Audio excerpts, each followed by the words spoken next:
ఉన్నారు. నమస్తే బండ్ల గణేష్ గారు. నమస్తే సార్, ఇంతకుముందే సీఎం రేవంత్ రెడ్డి గారు చాలా స్పష్టమైన ఆదేశాలు ఇచ్చారు. సినిమా నిర్మాతలు ఎవరైనా సరే అనుమతుల కోసం కానీ టికెట్లు రేట్లు పెంచుకోవడానికి వచ్చేవాళ్ళు, సినీ నిర్మాణంలో ఉన్నవాళ్ళు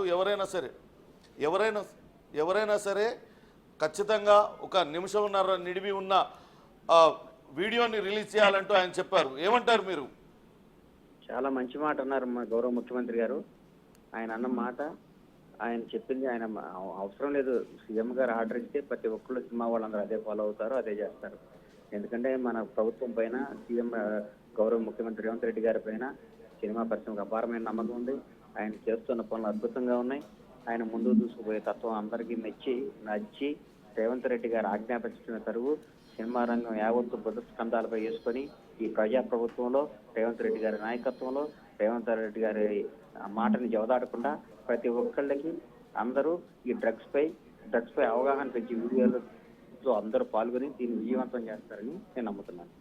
అంటే మీరు గతంలో చాలా సూపర్ హిట్ సినిమాలు నిర్మించారు, పెద్ద పెద్ద నటులందరూ కూడా అందులో నటించారు.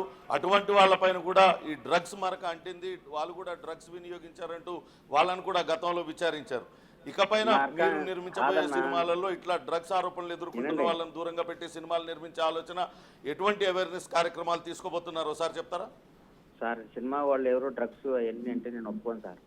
సినిమా వాళ్ళకంటే బయట చాలా మంది చాలా పెద్ద వాళ్ళ పిల్లలు, మన రాజకీయాల్లో ఉన్న వాళ్ళ పిల్లలు కూడా డ్రగ్స్ తీసుకుంటారు.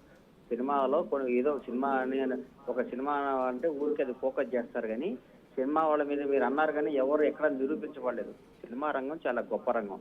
అట్లాగే రాజకీయ రంగంలో కూడా చాలా మంచి వాళ్ళు ఉన్నారు, అద్భుతంగా ఉన్నారు.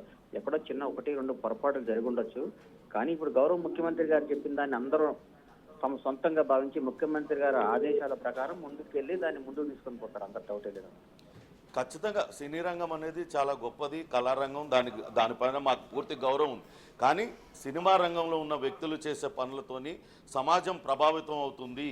సినీ రంగంలో ఒకళ్ళిద్దరే డ్రగ్స్ తీసుకున్నా కానీ అది మొత్తానికి సమాజంలో ఒక ఎటువంటి మెసేజ్ పోతుంది. కాబట్టి అటువంటి సినీ ప్రముఖులతోనే ఇటువంటి వీడియోలు చేయించమని రేవంత్ రెడ్డి గారు చెప్తున్నారు. సీఎం గారు ఏం చెప్పారు? ఇప్పుడు ఈ ప్రముఖ రియల్ ఎస్టేట్ వాళ్ళందరూ కలిసి డ్రగ్స్ మీద యాంటీ చేయమని లేదు, ఇంకో వ్యాపారాలు ఇస్తున్నారు. సినిమా రంగం మీద వెళ్తే జనంలోకి బాగా పోతుంది, జనం అందరికి హృదయాలు అంటుకుంటుందని సినిమా రంగం వాళ్ళకి కీలకమైన బాధ్యత ఇచ్చారు. దాన్ని బాధ్యతగా భావించి సమాజం మెరుగు కోసం, సమాజం బాగు కోసం కాంగ్రెస్ ప్రభుత్వం నిర్వహించబోయే అద్భుతమైన ఈ ప్రజాప్రభుత్వం అద్భుతమైన కార్యక్రమంలో మేము థ్యాంక్ యూ బండ్ల గణేష్ గారు.